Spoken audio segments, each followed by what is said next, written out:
Assalamu ala asyrafil anbiya'i wal mursalin sayyidina wa maulana Muhammadin wa ala alihi washabihi ajmain amma ba'd.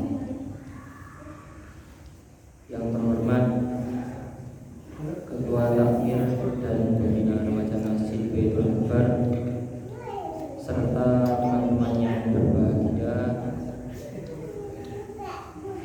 Pertama-tama marilah kita panjatkan puji syukur kepada Allah Subhanahu wa taala. Dan tak lupa salawat serta salam semoga tetap terlimpah pada junjungan kita Nabi besar Muhammad sallallahu alaihi wasallam. Yang mana pada malam hari ini kita masih diberikan kesempatan oleh Allah untuk bisa berkumpul di bulan Maulid. Nah, hadirin yang dirahmati Allah Subhanahu wa taala, berbicara tentang Maulid. Maulid itu identik dengan Nabi Muhammad dan Nabi Muhammad identik dengan suri tauladan. Mengawali tentang suri tauladan, kalau saya mau izin mengibaratkan, seekor kambing tidak akan mungkin bisa mencontoh bagaimana seekor ikan berenang. Begitupun seekor ikan tidak mungkin bisa mencontoh seekor kucing makan ikan. Ya, nggak apple to apple, nggak selevel, nggak sama, karena mereka berbeda makhluk. Lah, begitupun kita sebagai seorang manusia atau orang, ya harus mencontoh sesama manusia atau sesama orang. Maka itulah hikmah kenapa kok Nabi dan Rasul kita adalah seorang manusia. Sebagaimana ini sudah ada di dalam Quran surat At-Taubah ayat 128 yang bisa dibaca di bab. Laqad ja'akum rasulun min anfusikum azizun 'alaihi ma 'anittum harisun 'alaikum bil mu'minina raufur rahim. Yang artinya telah datang kepada seorang Rasulullah yang diciptakan dari kaum sendiri.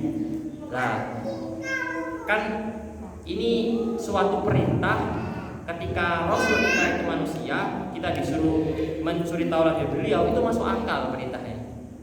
Bayangkan, misalkan Rasul kita itu malaikat.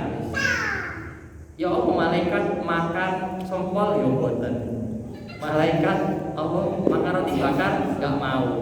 Malaikat tidur ya nggak tidur. Terus malaikat yo nggak mau namanya uang. Sampai mau uang nggak? Si mau ya. Terus yang paling penting tuh malaikat tidak mau menikah dan tidak akan menikah. Sampai sudah menikah belum? Oh belum. Tapi kan mau nggak kayak malaikat. Jadi nggak bisa kita manusia tapi disuruh mencontoh malaikat nggak akan mungkin bisa. Makanya kenapa hikmahnya Rasul kita itu adalah seorang manusia. Lah, manusia itu kan banyak, berjuta-juta, bertriliun sejak zaman Nabi Adam sampai sekarang. Lantas kenapa kok harus Nabi Muhammad yang harus kita suri tauladani? Ada dua alasan, hadirin rahimahullah. Yang pertama adalah alasan secara qat'i. Di dalam Quran surat Al-Ahzab ayat 21, laqad kana lakum fi rasulillahi uswatun hasanah. Nah, telah ada pada diri Rasulullah itu seorang yang suri tauladan yang baik-baik. Wis jelas kalau Al-Quran sudah bilang Rasulullah adalah suri tauladan, ya sudah, kita harus manut. Yang kedua, itu secara zonni, maksudnya secara pendapat. Banyak ya para ulama yang mengakui bahwa Rasulullah itu hebat. Tapi yang unik itu ternyata ada pengakuan yang di luar dari agama Islam. Saya menemukan dari seorang yang namanya John Lespito di dalam bukunya Encyclopedia Oxford mengatakan bahwa Nabi Muhammad SAW adalah seorang yang mampu membangkitkan peradaban. Maksudnya siapa? Peradaban itu adalah peradaban kaum bangsa Arab. Lah, kan kita ketahui ya, dulu sebelum Rasul datang, bejate ya apa? Kaum bangsa Arab kan jahiliyah. Kalau punya anak perempuan malah dibunuh. Iku hidup-hidup saking bodohnya mereka. Tapi ketika Rasulullah datang, langsung diangkat bangsa Arab sebagai bangsa yang besar. Bahkan tidak hanya Islam, tidak hanya bangsa Arab sekarang sudah menyebar kemanapun berada. Terus seorang penulis juga, Michael Hart namanya, menulis di bukunya The 100 itu menyatakan bahwa Nabi Muhammad adalah salah satu tokoh yang paling berpengaruh di dunia. Nah, jadi di sini dapat disimpulkan kenapa kok Nabi Muhammad itu mampu jadi suri tauladan dan mampu begitu hebatnya, karena memang beliau itu dilahirkan dan ditakdirkan menjadi manusia yang multidimensi dan multitalenta. Saya ingin coba sampean cari figur seorang pengusaha. Nabi Muhammad 9 tahun wis dagang nak luar negeri ke Syam. Sampean mau cari seorang figur jenderal, Nabi Muhammad pimpin perang, of course. Sampean apa mana? Cari figur mubalek, itu pasti tugasnya. Sampean cari figur apa mana? Politisi, Nabi Muhammad kerjanya budaya, ya apa hebatnya beliau diplomasi dan sebagainya. Dan yang paling utama, Nabi Muhammad adalah figur seorang kepala rumah tangga yang hebat. Nah, ini keren. Kenapa? Kaum Nabi Isa gak punya figur Nabi yang jadi kepala rumah tangga. Kenapa? Karena Nabi Isa belum sempat menikah sampai sekarang kan. Bagi makanya kaum Nabi Isa gak punya figur Nabi sing bisa memimpin rumah tangga karena bisa belum pernah merasakan namanya pernikahan dan rumah tangga. Cuma ini agak sensitif.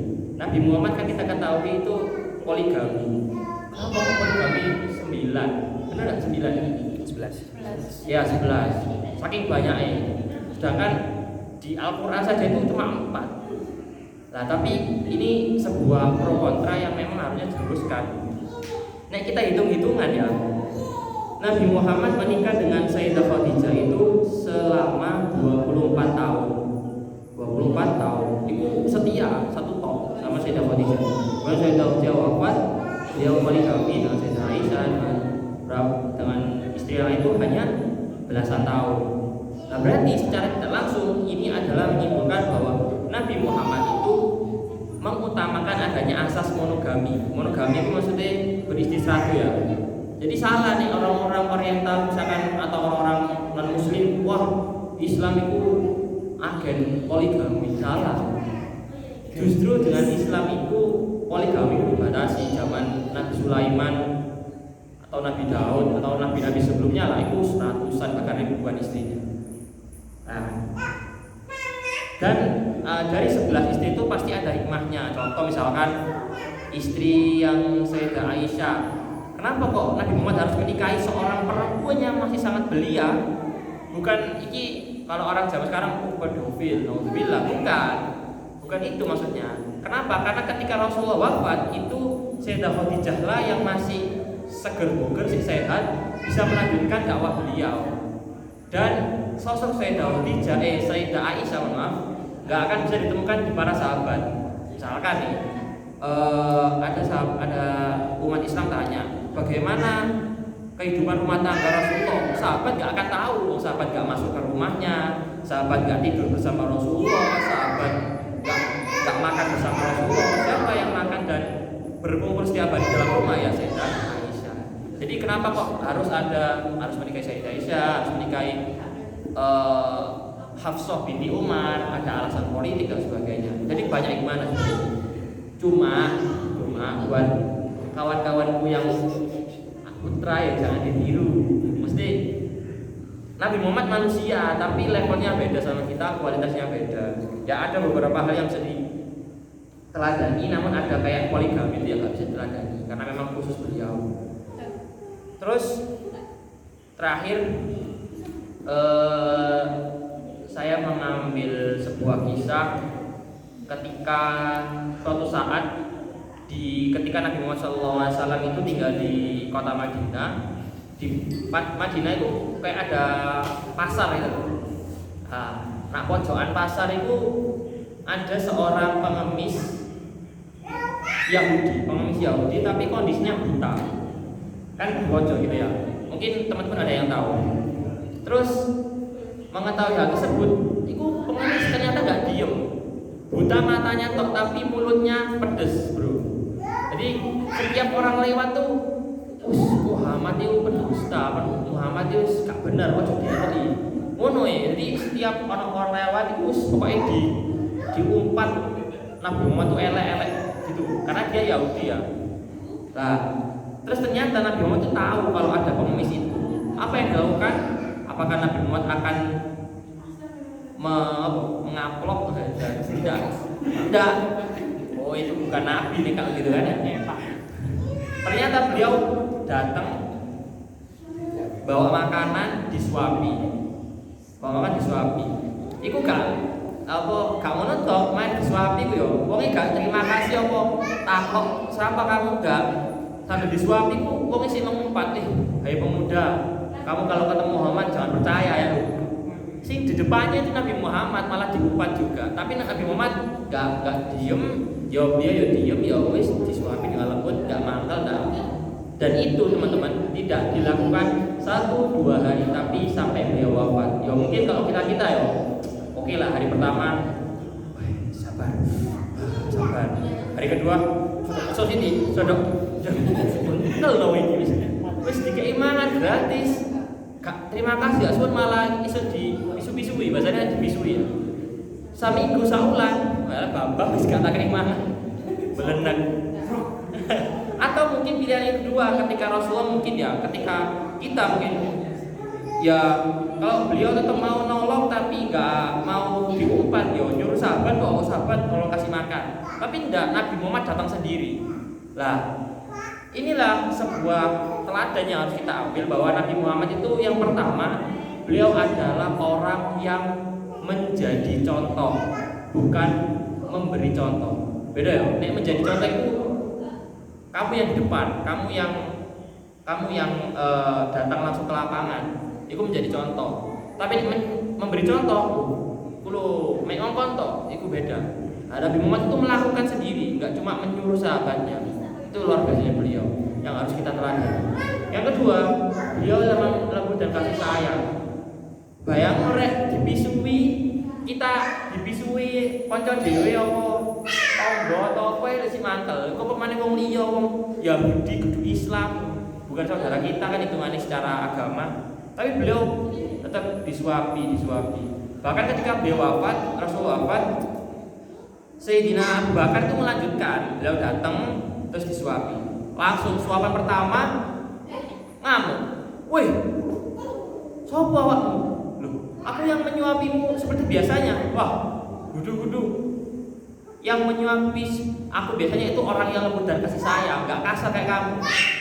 Langsung Abu Bakar bilang, ketahuilah wahai pengemis, orang yang setiap hari menyuapimu dengan lemah lembut sekarang sudah wafat, dan orang itu adalah Nabi Muhammad Shallallahu Alaihi Wasallam. Langsung si pengemis supaya membagongkan loh deh. Selama ini aku misui wong sing telah sangat baik pada aku, langsung dia menangis dan langsung masuk Islam. Masya Allah. Jadi itu Nabi Muhammad lemah lembut kasih sayang. Jadi aneh ketika seorang pendakwah saat ini mengajak untuk masuk Islam dengan kasar, membid'ahkan, mengkafir-kafirkan.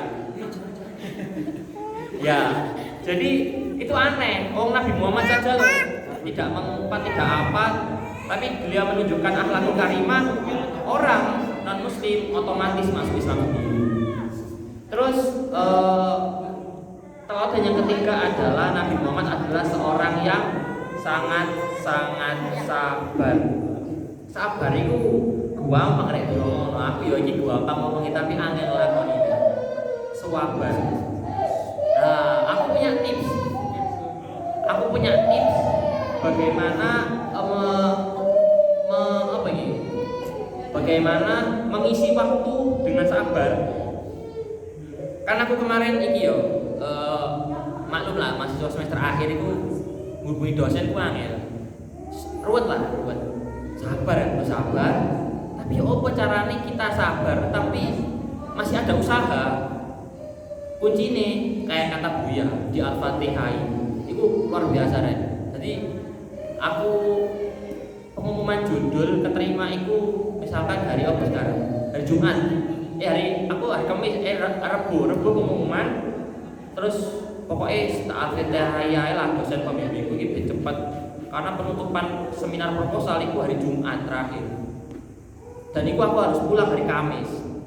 Mari aku dapat judul terus proposal tak kirim ke dosen, langsung hari Kamis langsung ditelepon, oh ya mas ini kurangnya ini Sret, sampai harus datang ke KUA Sret, langsung mari aku kerjakan tak revisi hari Kamis selesai dengan barokah Al-Fatihah, saking hebatnya.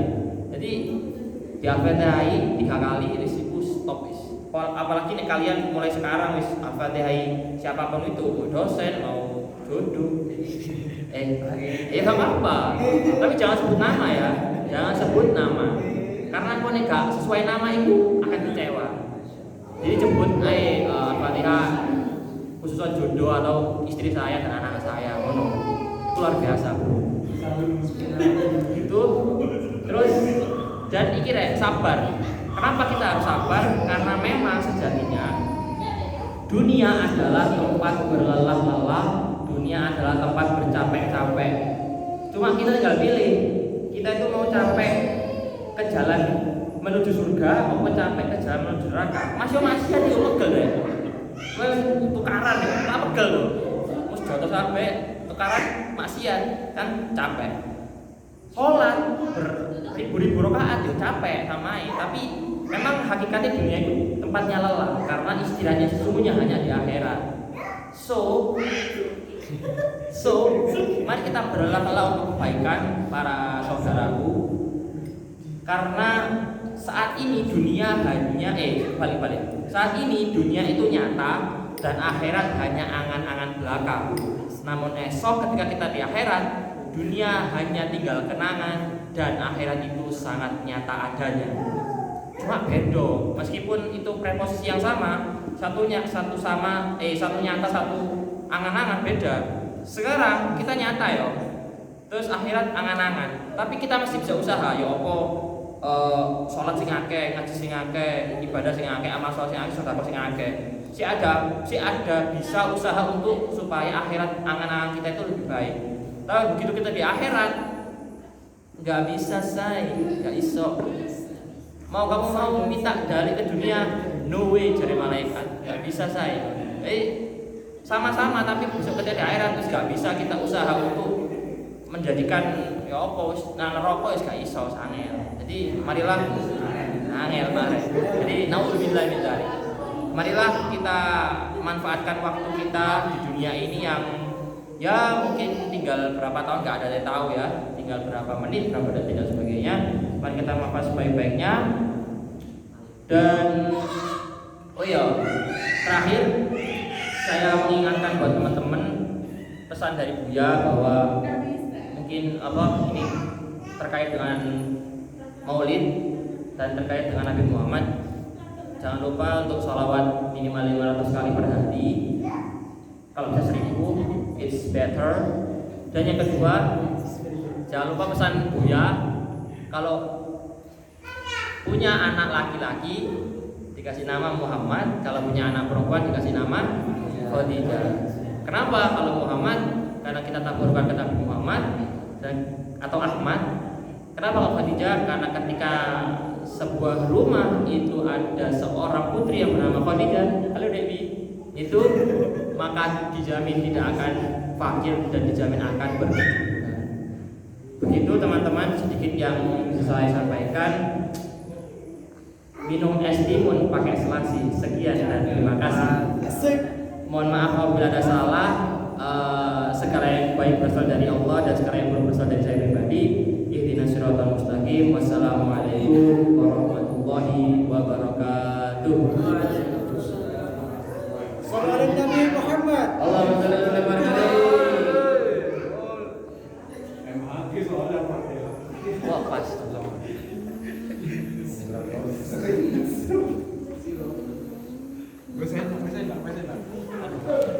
Tahu sih. Oh ya teman-teman mulai minggu depan ada lagi ya. Setelah saya ada lagi. Yang belum Sarul. Entek memorimu.